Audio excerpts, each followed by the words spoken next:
only one person left that session because we had the whole group, and it was such a dynamic session. Well, one of the reasons why the ALC was invented was so that y'all could just hang out together, not only be together at ALC meetings, but you could just hang out together. So how do you hang out? Well, I'll start. I'll take that one.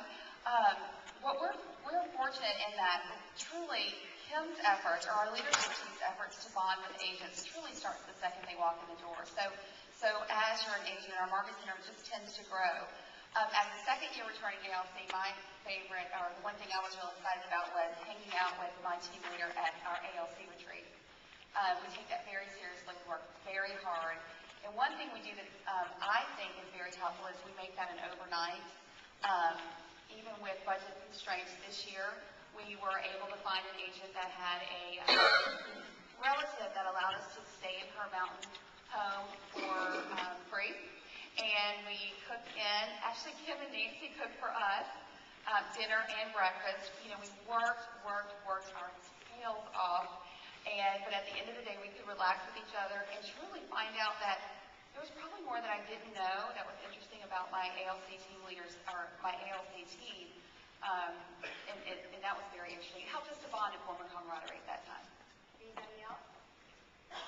Kim is so approachable, and she's so much fun. So, you know, I think anybody in our office, not just the ALC, but anyone in our market center, would feel comfortable to call Kim and come meet me for coffee before work. Come meet me, you know, after work for dinner. Come to my child's baseball game. I mean, she's everywhere, so it's a lot of fun. One of the advantages of being on an ALC is that it gives you a chance to take your leadership skills to the next level. So, Kim, what all are you doing on your ALC to really teach your ALC members to take that leadership up a notch? Well, I just feel like as ALC, they give so much already, both time and energy and effort and just a servant heart. And I think as a team leader, that's what you look for throughout the year is the servant hearts. And so really nothing thrills me more than to reinvest back in them. So I think it's critical for a team leader to make sure you are investing in the ALC members. I love it when they mentor, train, teach, coach. And I really get no greater joy than to walk into our training room or in the workroom and you see a seasoned agent, an ALC member, nose to nose with a brand new agent, just growing and investing them. So I really encourage regional training events. They train inside the market center, and for the team leader to invest back in them because they give so much. It's so important. And are you doing any special things to teach leadership? Absolutely. At Mo's advice, and I think it was an absolute brilliant notion, we've launched the 21 Irrefutable Laws of Leadership from John Maxwell. And that's just very impactful because it's not just for the team leader and the leadership team. It absolutely is for the ALC because I have to admit, I've been blessed in that we've launched 2 additional team leaders out of our office from leadership stuff that we do. We just really believe in investing them at the highest level. It's very important. Well, let me ask you this question. Your role as an ALC is to protect the culture and to grow the culture. So how do you all, as a leadership team, a team leader, an MCA, and 2 ALC members, how do you drive culture through your market center? What do you do?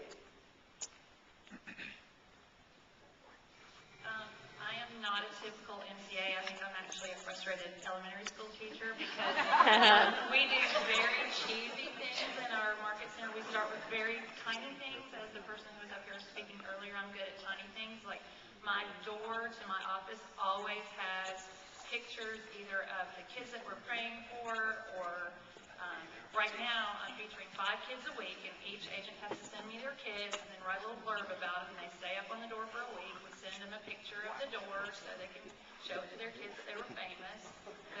You want me to tell my culture story now, Mo? Yeah. Well, one of my favorite things about our market center, because I really think this is where we score the highest, because every agent in our market center, I think, is all about the culture, and that's why I love being there every day. But my favorite story is about a little 4-year-old girl who was diagnosed with leukemia in April of 2007.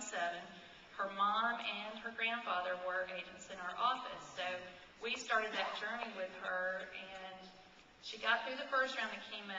They let her rest for a little while, and then she was going through what they called, it was the worst part of it, delayed intensification. That's what it was called. So for 60 days, they were going to come back and give her the chemo as if it was, it had already come back. They found that was a good thing to do. So we decided for those 60 days, each agent would take an opportunity, at least 60 of them, and be her angel for the day. And they could choose to do whatever they wanted to do. It wasn't just take them a meal. It was take the older brothers to the movies, or give the mom a gift certificate to get her nails done or something like that. So a couple of months after that, we had a big kind of mandatory meeting, and we told everybody we were going to have a surprise guest, and she was actually up for coming, but we didn't tell them that she was coming. But because we had been, get your problem. Oh, they got the cheese. I'm going to show you the cheese. So when she came into the meeting to be our guest, we all had our halos on so she could see who her angels were. And it was just a fun thing to do. And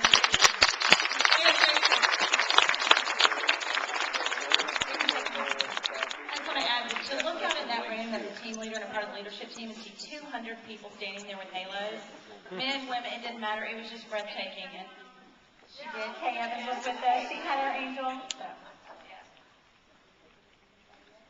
Okay, someone else? You had talked about how in growing our office, and one thing, we always invite agents from other offices in the area to come to training sessions and classes. And another thing that we do, Debbie and I are both the social committee chairman, and we love to have fun in our office. And one of the things that we did to help grow our office was to host an event one evening, and it was called Don't Whine About Your Downline. And we had several agents from other offices come and inspire us on how they have grown their downlines. So it was very, very motivational. And I think right after that, several of us in our office immediately went and brought somebody new into the office. So that was a way of growing. Well, and I think, I agree that, there's a lot of issues that recruiting can certainly handle, but I think Kay and Mo both said it this morning, if you have the culture, everything else falls into place. And so I think culture is something that you absolutely have to focus on every day. And if something's out of culture, we bring them in, we have an adult conversation and try to get them back into culture. And sometimes, quite frankly, you have to make a decision for that associate to no longer be with you if they continue to act out of culture, because what happens is that negativity can grow amidst your agents very quickly. So I would say if you have a cultural issue in your market center, try to handle it pretty quickly. And I kill them with kindness and laughter and joy and humor. And then when they say, well, I don't want to be any different, I say, well, I sure am going to miss you. But, and if you can do it with humor and with grace and dignity, and let them leave with dignity if that's what they so choose. But we really focus on, I think one cool thing that we do that I'd love to share with you guys is we have what we call Keeper of the Culture. So every 30 days, every month, the agents get to nominate. We send out mass emails and say, tell me something good, show me something. And they send back in their nominations for the month. And then at the ALC meeting, we read through all of them, and then we take a vote on who's going to win for that month. And what they win is obviously recognition of the team meeting, a certificate, and a parking space outside, which for our office is really wonderful because we certainly have more bodies than spaces. So they get to park right up front. They get all excited about that little parking space. What does that cost us a month? Nothing. So, and they get the recognition, and it's just a lot of fun. So culture's who we are. We don't know any different. What's another way you build culture in your market center? Anybody? Sorry. No, go ahead. I also send out 2 or 3 times a week a KW Family Update. It's a blast email to everybody, and all our agents know if they see KW Family Update that it's going to tell them about somebody in the market center who needs prayer, what's going, so-and-so's husband is in the hospital. It takes me 5 minutes. It's, again, it's